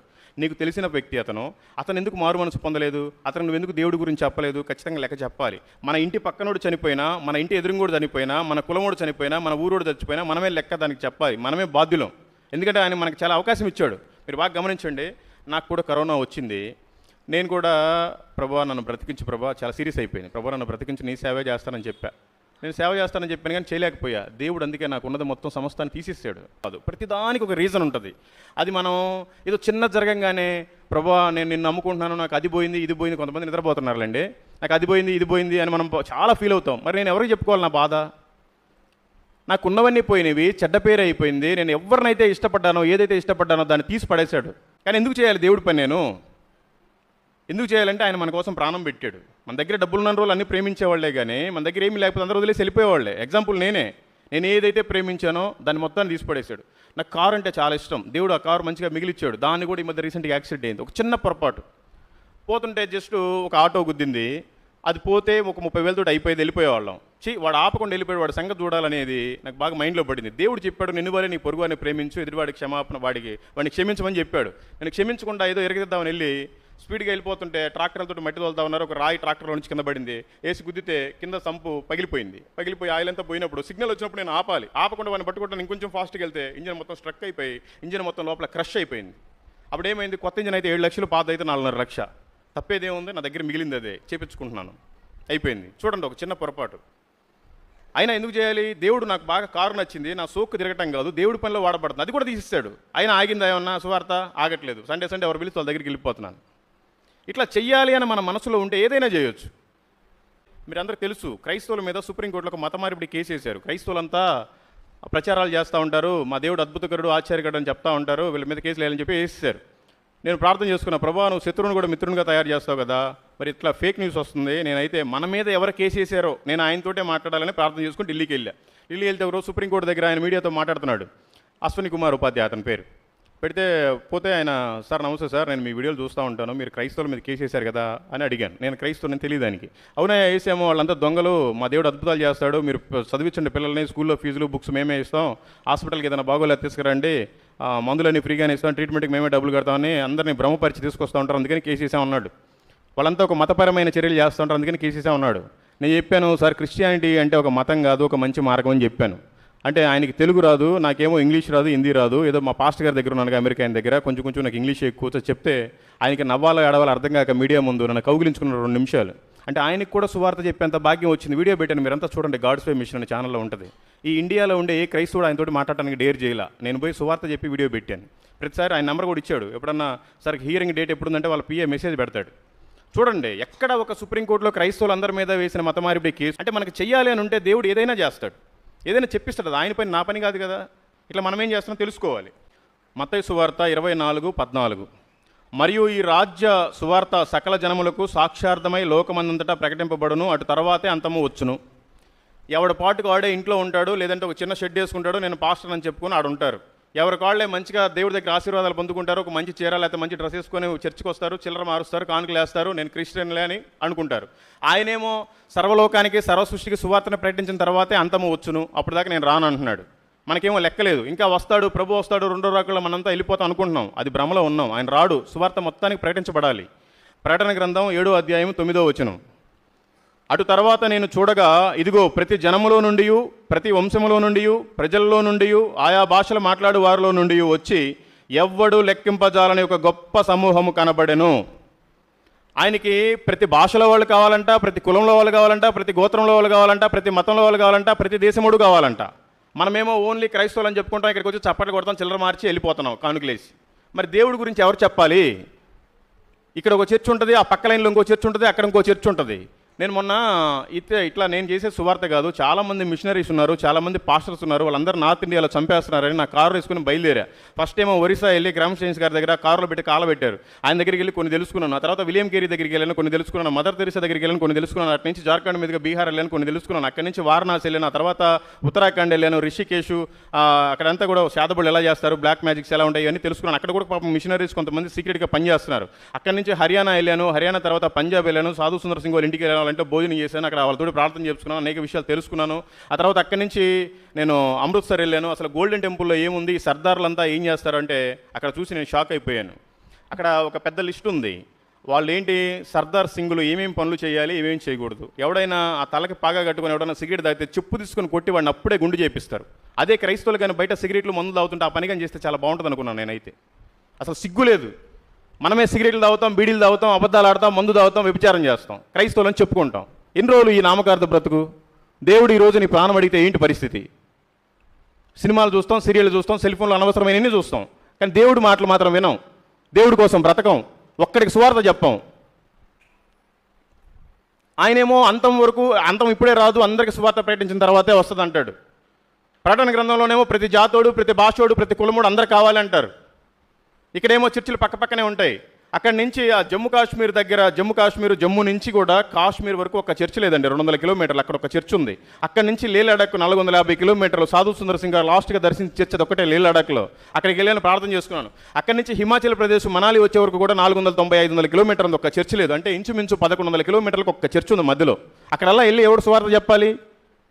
నాకేమో సరిగ్గా హిందీ రాదు, ఇంగ్లీష్ రాదు. పోయి ఇదిగో ఈసా మసీక బైబిల్ పడావు అంటే ఈసా మసీ కోనోబాయ్ అంటున్నారు వాళ్ళు. అంటే వాళ్ళకి అసలు దేవుడే తెలియదు. ఆయనేమో అందరికి తెలిసిన తర్వాతే వస్తానంటున్నాడు. మరి ఈ బాధ్యత ఎవరిదే? నాదా, మీ పాస్టర్ గారిదా, లేకపోతే మీ పాస్టర్ గారి పిల్లలదా, మీ చర్చిదేనా? మరి మీరంతా ఏం చేస్తున్నారు? దేవుడు మీకు ఎందుకు మంచి భర్తని, మంచి భార్యని, పిల్లల్ని, ఆస్తుల్ని, మీకు జాబులను ఇచ్చాడు, బిజినెస్లు ఇచ్చాడు. దేనికి? ఏం చేయడానికి? మీ పనులు మాత్రమే మీరు చూసుకుంటారు. ఆ తర్వాత చచ్చిపోయిన నరకానికి వెళ్ళిపోతారా? తెలుసుకోండి. ఇంకా ఎన్ని రోజులు నామకార్థంగా ఉంటారు? మత్తయి సువార్త 22:37, నిన్ను వలె నీ పొరుగు వారిని ప్రేమింపవలను. ఇది ఆయన ఆజ్ఞ, రెండవ ఆజ్ఞ. ఒకటి అదిగో అదే దేవుడు ఆత్మ కనుక సత్యంతో ఆయన పూర్ణ హృదయంతో, పూర్ణ ఆత్మతో ఆయన్ని వెతకాలి, ఆరాధించాలి. రెండోది మాత్రం నిన్ను వలె నీ పొరుగు వారిని ప్రేమించాలి. ఎవరిని ప్రేమిస్తున్నారు మీరు? ఎంతమందికి సువార్తను మీరు చెప్పారు ప్రేమించి వాళ్ళని? మీ చుట్టాలలో ఎవరు ఇంక లేరా దేవుడు నమ్ముకున్న వాళ్ళు? మీ ఊర్లో వాళ్ళు ఇంకెవరు లేరా? మీ ఇంట్లో వాళ్ళందరూ దేవుడు నమ్ముకున్నారా? మరి దేవుడికి లెక్క ఎందుకు చెప్తారు? ఈరోజు చనిపోతే రేపటికి 2. మనోళ్ళే అక్కడ అంతా మొత్తం రెడీ చేస్తారు, పెట్టే గిట్టే మొత్తం. ఒక రోజు ఏడుస్తారు, 2 రోజులు ఏడుస్తారు, వారం రోజులు గుర్తుపెట్టుకుంటారు, 15 రోజులకో నెల రోజులకో జ్ఞాపకార్థం కొడుకు పెడతారు. ఆ తర్వాత సంవత్సరం అయిన తర్వాత మన ఫోటో గోడకేస్తారు. ఇంకంతేనా జీవితం? ఎక్కడికి వెళ్ళిపోతున్నావు? వెళ్ళిపోతే అరే, కాలు లేనోడు ముడ్డుతో దేక్కుంటా సువార్త ప్రకటిస్తున్నాడు. చేతులు లేనోడు మెడలో సంచేసుకుని సువార్త పత్రికలు తీసుకోమని చెప్తున్నాడు. కళ్ళు లేనోళ్ళు అద్భుతంగా వాక్యాలు చెప్తున్నారు, పాటలు పాడుతున్నారు, సువార్తను ప్రకటిస్తున్నారు. అన్నీ ఉండి మనం చేసేది ఏంటి? తెలుసుకోండి. ఎన్ని రోజులు నామకార్థంగా ఉంటారు? ఇట్లా మాట్లాడితేనేమో పాస్టర్లు కూడా నచ్చదు. ఇంకా కొన్ని విషయాలు ఉన్నాయి. మన పాస్టర్ కదలేండి, కొంతమంది పాస్టర్లకి మాట్లాడకపోతేనేమో ఏమి లేదు, గట్టిగా గద్దిస్తేనేమో మీరు చర్చికి రారు, చర్చికి అయిపోతేనేమో కానుకలు రావు, కానుకలు లేకపోతేనేమో పాస్టర్లు బతకలేరు. మీ పాస్టర్లు కాదండి, వీళ్ళు చాలా మంచి వాళ్ళు, వీళ్ళు జాబులు చేసుకుంటున్నారు, మీ మీద అసలు డిపెండ్ అవ్వట్లేదు. అందుకే నేను ఈ చర్చికి వచ్చా. తెలుసుకోండి. మీరు ఉదయం సరిగ్గా లేకుండా మీ కానుకలు ఎవరికి కావాలి? దేవుడు నిన్ను ఎందుకు బ్రతికిచ్చాడు? కనీసం ఒక్క మనిషికైనా సువార్త చెప్పాలి కదా, మనకు సిగ్గుండాలి కదా అసలు చెప్పుకోవడానికి. నేను క్రైస్తవురాలని చెప్పుకోవడానికి. ఎంతమందిని తీసుకొచ్చారు మీరు దేవుడి సన్నిధికి? మీరందరూ కనీసం ఒక 200 మంది ఉంటారు. వారానికి 200 మంది పెరుగుతారు కదా. ఎన్ని సంవత్సరాల నుంచి చర్చ్ ఉంది? ఎన్ని సంవత్సరాల నుంచి మీరు మాత్రమే ఉన్నారు? అంటే మీ కులం వాళ్ళకైనా దేవుడికి, వేరే ఒక వాళ్ళకి దేవుడు కాదా? వేరే భాష వాళ్ళకి దేవుడు కాదా? వేరే ఊరు వాళ్ళకి దేవుడు కాదా? మరి ఏది మీరు చేసింది ఏది? దేవుడు ఖచ్చితంగా లెక్క అడుగుతాడు, చూసుకోండి. మనమంతా ఎందుకు వేరే వాళ్ళని ప్రేమించాలి? నిన్ను వల్ల నీ పొరుగు వారిని ప్రేమించమని చెప్తున్నాడు. ఎందుకు ప్రేమించాలి? యూదా పత్రిక 1:23, అగ్నిలో నుండి లాగినట్టుగా కొందరిని రక్షించుడి. మనమందరం బిల్డింగ్లు కట్టుకున్నాం, ఏసీలు పెట్టుకున్నాం, ఫ్యాన్లు పెట్టుకున్నాం, ఎదురుగా గుడిసి కాలిపోతుంది. దానికంటే ఇంకా డేంజర్ దేవుడు నమ్మనోడు. వాడిని ఎవడు రక్షించాలి? అగ్నిలో నుంచి లాగినట్టుగా లాగి రక్షించమని చెప్తున్నాడు. మీరు ఎంతమందిని రక్షించారు? క్రైస్తవులు అని చెప్పుకుంటున్నారు మీరు? సిగ్గుందా? బుద్ధుందా? మీకు జ్ఞానం ఉందా? ఇచ్చాడు దేవుడు. దేనికి ఇచ్చాడు? ఒక్క ఆత్మను కూడా తీసుకురాలేకపోతే నువ్వు అసలు క్రైస్తవుడు అని చెప్పుకోవడం సిగ్గుచేటు.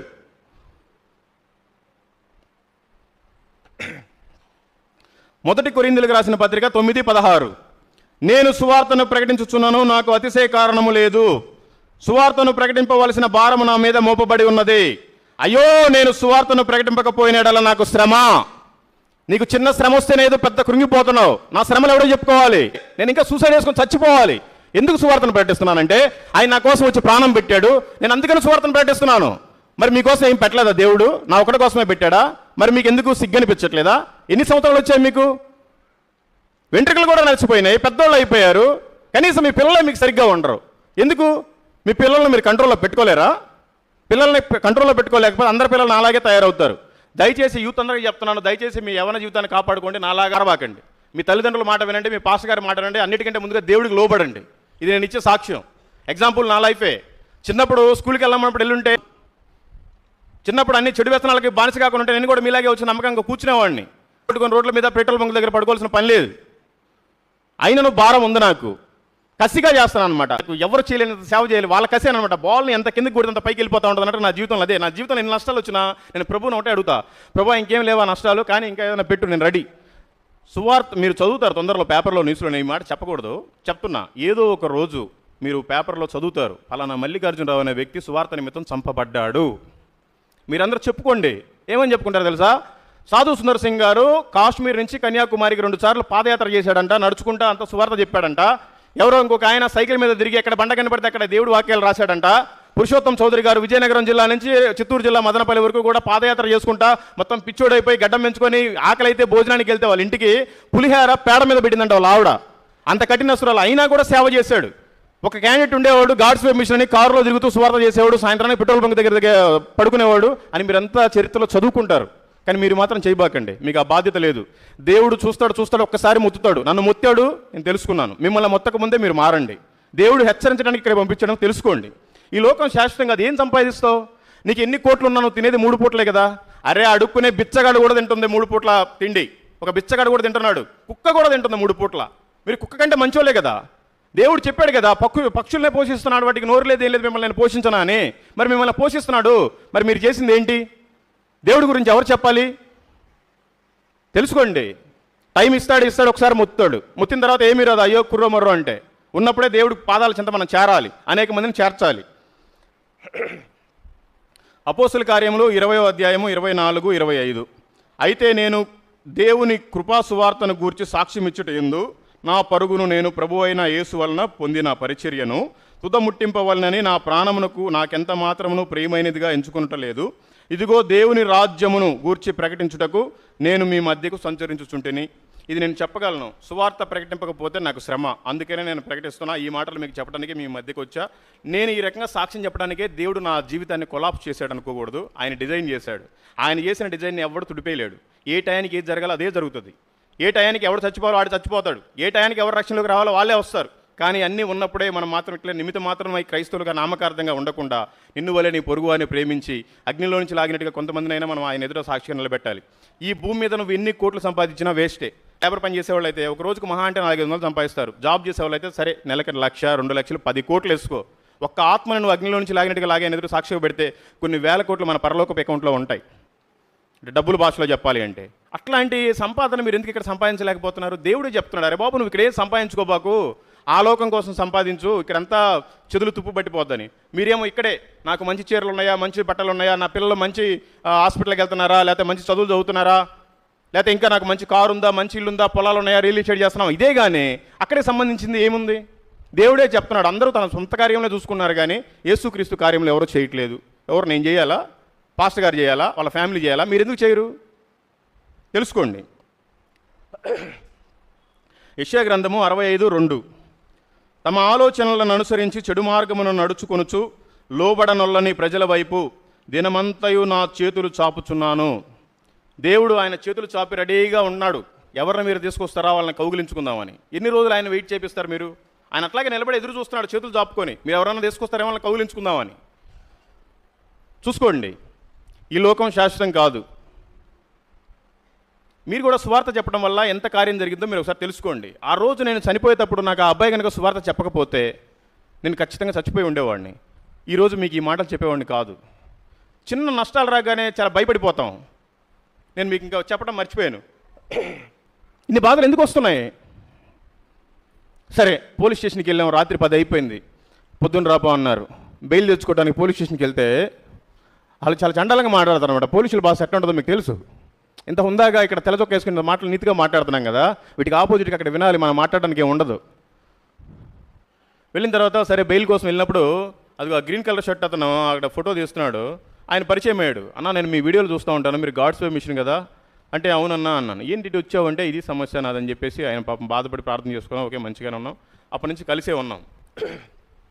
నేను సువార్త ప్రకటించేటప్పుడు ఎవరైనా మధ్యలో అడుక్కునే వాళ్ళు పేదవాళ్ళు కనపడితే వాళ్ళకి నేనే స్నానం చేయించి గుండు చేసి బట్టలు మార్చి భోజనం పెట్టి దగ్గరలో ఉండే ఆశ్రమం ఏదైనా ఉంటే అడ్రస్లో వదిలిపెట్టిపోతాను, లేదా అక్కడ వదిలేసి వెళ్ళిపోతాను. ఆ పూటకి ఆకలి తీర్చి అందరూ అంటున్నారు, అన్న ఛానల్లో 2 లక్షల మంది పైపడి అయ్యారు కదా, మీరు ఒక ట్రస్ట్ పెట్టండి, మేము సాయం చేస్తాము, ఇట్లా వదిలేసి వెళ్ళిపోతే ఎట్లా, వాళ్ళ జీవితం అంతే కాదు కదా, వాళ్ళని మంచిగా దేవుళ్ళకి కూడా నడిపించచ్చు కదా అని చెప్పినప్పుడు సరే ఒక 2 ఎకరాల ల్యాండ్ కావాలని మేము ఆ అన్న తిరుగుతూ ఉన్నాం.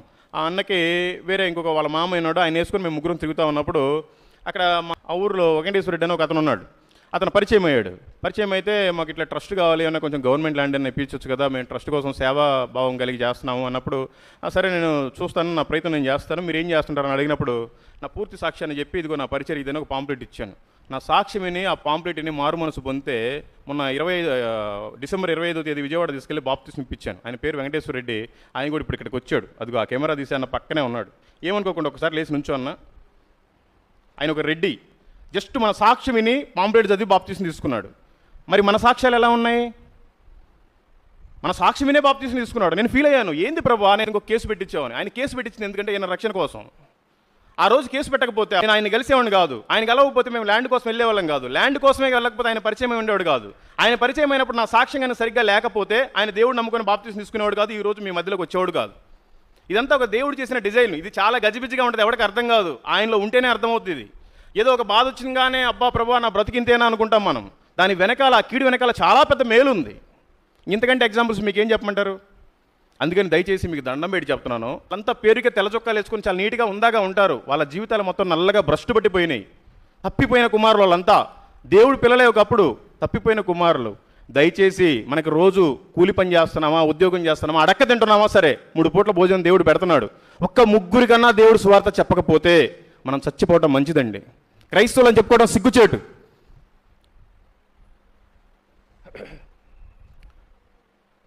పైన ఆకాశమందును కింద భూమి ఎందును భూమి కింద నీళ్ళ ఎందును ఇండు దేని రూపమునైనను విగ్రహమునైనను నువ్వు చేసుకొనకూడదు, వాటికి సాగిలపడకూడదు, వాటిని పూజింపకూడదు. ఏలయనగా నీ దేవుడునైనా యెహోవానగు రోషము గల దేవుడును. ఆయన రోషమే మనకు కూడా ఇచ్చాడు. రోషం లేదా మీకు? సిగ్గు అనిపించట్లేదా? ఒక్కరికన్నా సువార్త చెప్పరా? ఎంత దౌర్భాగ్యమైన స్థితి అండి. అరే నశించిపోయే వాళ్ళు ఉన్నారండి. మీ కావలి పట్టణంలో రోజు ఎంతమంది చనిపోతున్నారు? వాళ్ళందరికీ లెక్క చెప్పాల్సిన బాధ్యత ఆత్మలది ఎవరిది? ఎందుకు మీరు సువార్తను ప్రకటించట్లేదు? మీ జాబులు మీరే చూసుకుంటారు, మీ పనులు మీరే చూసుకుంటారు, మీకు సాక్ష్యం ఉండదు, మీరే అక్రమ సంబంధాలు పెట్టుకుంటారు, మీరే చాటుచాటుగా ఎవరైనా చూస్తారేమన్నా మందేస్తారు, సిగరెట్లు తాగుతారు. ఎవరో లేనప్పుడు మీ రూమ్లో మీ సెల్ ఫోన్లో ఏం చూసుకుంటారో హిస్టరీ తీస్తే తెలుస్తుంది. అది మీకు దేవుడికి సంబంధం. ఇంకా ఎందుకు ఇలా ఈ నామకార్థ బ్రతికి ఎన్ని రోజులు? కష్టాలు వస్తాయి, రాని ఎన్ని వస్తాయి? దేవుడి కంటే ఎక్కువ వస్తాయా? ఆయన మహాదేవుడు, భూమి ఆయన పాదపీఠము. ఇక్కడికి ఆయన మానవ రూపంలో వచ్చాడు, మనలాగే బ్రతికాడు 33.5 సంవత్సరాలు. అరే మన కోసం తన్నించుకున్నాడండి, మన కోసం కొట్టించుకున్నాడు, మన కోసం ఏడ్చబడ్డాడు, మన కోసం మొత్తం దున్నించుకున్నాడు. ఆయన ప్రాణమే పెట్టాడు. నీకోసం ఎవరేం పెడతారు? కానీ దేవుడు భూమి మీదకి వచ్చి నా కోసం ప్రాణం పెట్టాడు. మరి మీరు ఆయన కోసం ఏం చేస్తున్నారు? తెలుసుకోండి. ఇంతకు మించి నేనేం చెప్పలేంటే చాలా టైం అయిపోయింది. నాకు కూడా ప్రసంగం చేసేంత గొప్పవాడిని కాదు, కానీ జస్ట్ ఏదో మీకు గుర్తు చేద్దామని ఇవన్నీ మాట్లాడుతున్నాను. ఏదైనా తప్పుగా మాట్లాడి మీరు బాధపడి ఉంటే నన్ను క్షమించండి. నేను ఇంతే, నా బ్రతికి ఇంతే. మీరు కూడా నన్ను మొత్తినట్టుగా మొత్తక ముందే మీరు కూడా మారండి. మీ కుటుంబంలో ఎవరైతే రక్షణ పొందలేదో వాళ్ళందరినీ రక్షణ మార్గంలోకి తీసుకొని రండి. ఎవరైతే మీ చుట్టాలు బంధువులు మీకు తెలిసిన వాళ్ళు బాగా ఇష్టమైన వాళ్ళు ఉన్నారో వాళ్ళందరినీ దేవుడి దగ్గర, దేవుడి కంటే ఎక్కువగా ఎవరిని ప్రేమించబాకండి. ఎందుకంటే మీ పిల్లలు కూడా మీకు దక్కకపోవచ్చు. దేవుడిని ప్రేమించండి. ఆయనకి నచ్చదు, ఆయన మన కోసం ప్రాణం పెట్టింది ఎందుకంటే ఆయన్నే ఎక్కువగా మనం ప్రేమించాలి. మన సొంత పిల్లల్ని కూడా మనం ప్రేమించుకోకూడదు. ఆయన మహిమా స్వరూపుడు, మహిమంతా ఆయనకే రావాలి. మనుషుల్ని మనం ఎవరు గనపరచకూడదు, ఎవరిని ఇష్టపడకూడదు. దేవుడి కంటే మీరు కావాలంటే చూసుకోండి, దేవుడి కంటే మీరు ఎక్కువ ఏది ప్రేమించినా సరే అవసరమైతే వాళ్ళని చంపేస్తాడు దేవుడు. ఇది గుర్తుపెట్టుకోండి. అనేక మంది నశించిపోయే వాళ్ళని మందిరానికి తీసుకొని రండి, దేవుడు బాగు చేస్తాడు. దేవుడు మిమ్మల్ని, మీ కుటుంబాన్ని, మీ మందిరాన్ని ఇంకా దీవించి ఆశీర్వదించును గాక. ఆమెన్. నాకు ఈ అవకాశం ఇచ్చినటువంటి పాస్టర్ గారికి, వాళ్ళ కుటుంబానికి, మీ అందరికీ కూడా పేరు పేరున మరొకసారి వందనాలు. మీరంతా ప్రార్థన చేయండి. క్రైస్తవులు ఇలాగే ఉంటారు కదా, అదే నేను ఎందుకు నమ్ముకోవాలి, మీరంతా ప్రార్థన చేస్తున్నారు కదా, నేను ఒక్కనే చేయకపోతే ఏమైంది, ఇలా ఉంటాడు. అందుకని దయచేసి వాళ్ళకి తెలియదు, మూర్ఖులు అనమాట, మూర్ఖత్వం. వాళ్ళకి తెలియదు అక్కడ నరకం ఉందని. చనిపోయిన తర్వాత ఎవరు చూసారులే అంటాం.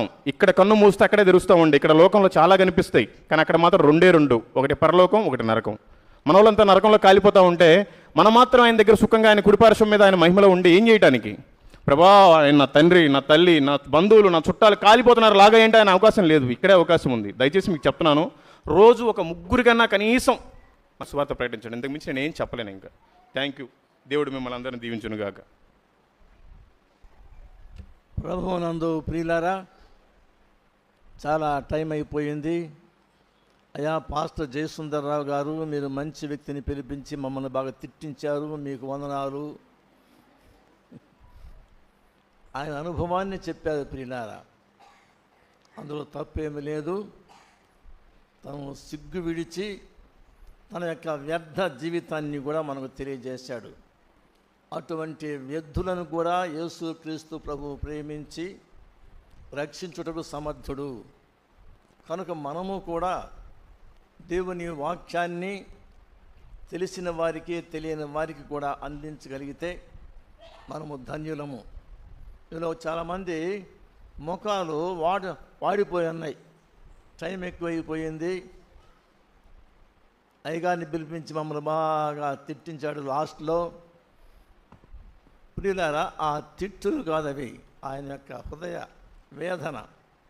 చూచారా, ఎన్నో నష్టాలు అనుభవించినప్పటికీ కూడా సువార్తం ప్రకటించకుండా ఉండలేకపోతున్నాడు ఆయన. కాబట్టి ఆయన ఢిల్లీలో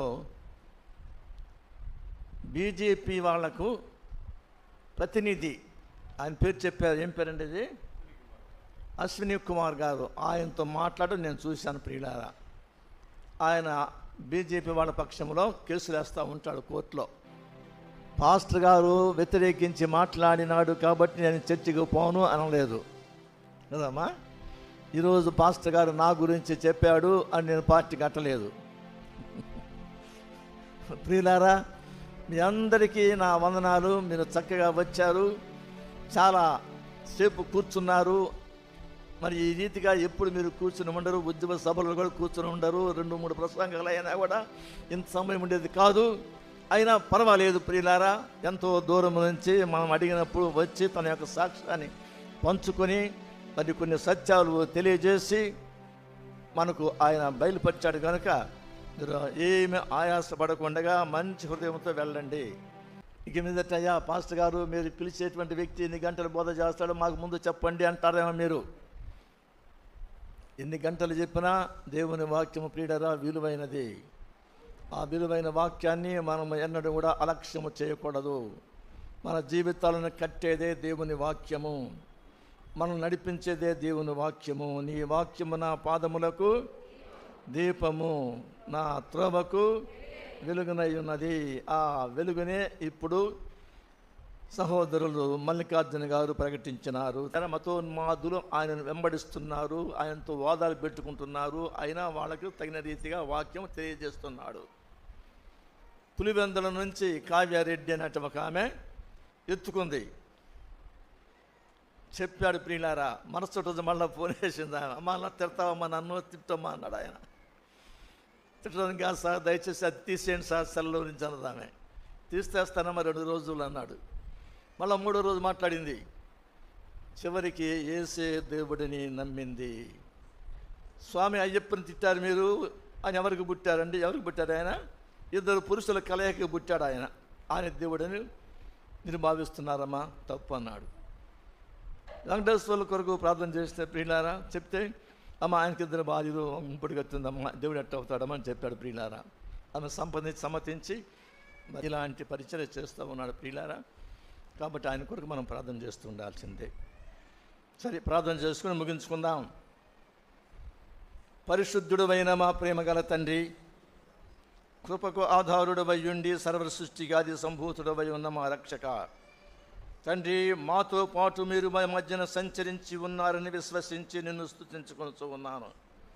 తండ్రి, నీ బిడ్డలు ప్రేమతో సమర్పించుకున్నటువంటి కానుకలను ఆశీర్వదించండి. వారిని, వారి కుటుంబాలను దీవించి ఆధ్యాత్మిక జీవితంలో తండ్రి వారు వృద్ధి చెంది ఆత్మను సంపాదించేటువంటి సౌభాగ్యమును పొంది దీవెనకరముగా ఉండగలిగేటట్టు సహాయము దయచేసి నీ దీవెనలతో వారిని నింపండని యేసుక్రీస్తు వారి దివ్య నామమున వేడుకుంటున్నాను తండ్రి, ఆమెన్. మన పరమ తండ్రి అయిన దేవుని ప్రేమ, యేసుక్రీస్తు వారి కృప, పరిశుద్ధాత్మని యొక్క అన్యోన్య సహవాసము చేరిన మనకును, ఆయనను ప్రేమించు వారికి వాక్యమును సాక్ష్యమును మనతో పంచుకున్నటువంటి మల్లికార్జున గారికి, వారితో వచ్చినటువంటి అనుచరులకును, వారి పరిచర్యకును సదా తోడయుండునుగాక. ఆమెన్.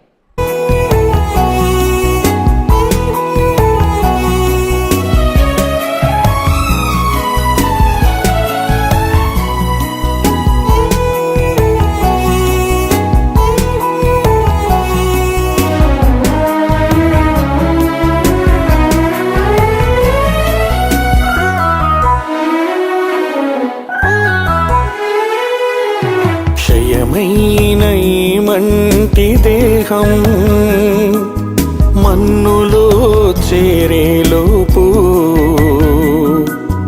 ఒక్కరికైనా నీ వాక్యం నీ దాసునితో చేర్చనిమ్ము. క్షయమైన ఈ మంటి దేహం మన్నులో చేరేలోపు ఒక్కరికైనా నీ వాక్యం నీ దాసునితో చేర్చనిమ్ము. దర్శించుము దేవా, కరుణించుము ఈ దీన దాసుని దర్శించుము. దర్శించుము దేవా, కరుణించుము ఈ దీన దాసుని దర్శించుము.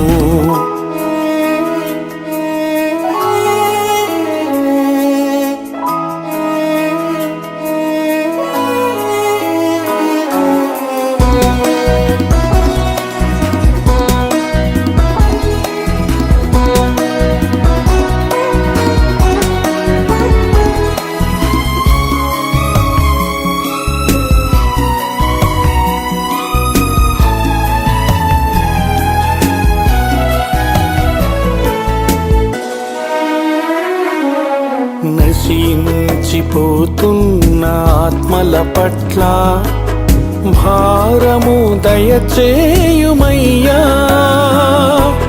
వారికి ప్రకటించే బాధ్యత నాకు ఇంపుగా దయచేయుమయ్యా. నశించిపోతున్న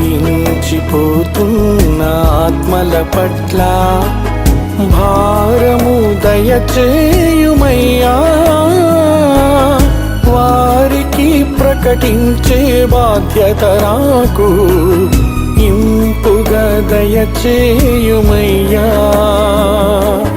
దర్శించుము దేవా, కరుణించుము ఈ దీన దాసుని దర్శించుము.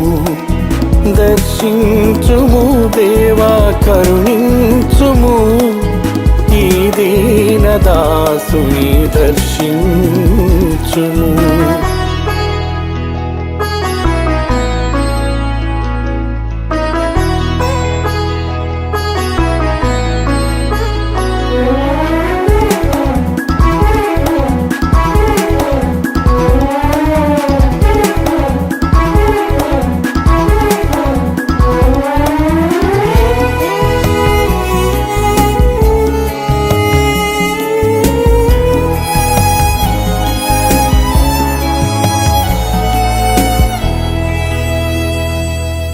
నడవనీయుము దేవా, నడవనీయుము నీ చేతితో నన్ను నడుపుము. విడిచిపెట్టక నీవు నీ దాసుని నీ త్రోవలు నన్ను నడుపుము. నడవనీయుము దేవా, నడవనీయుము నీ చేతితో నన్ను నడుపుము. విడిచిపెట్టక నీవు నీ దాసుని నీ త్రోవలు నన్ను నడుపుము.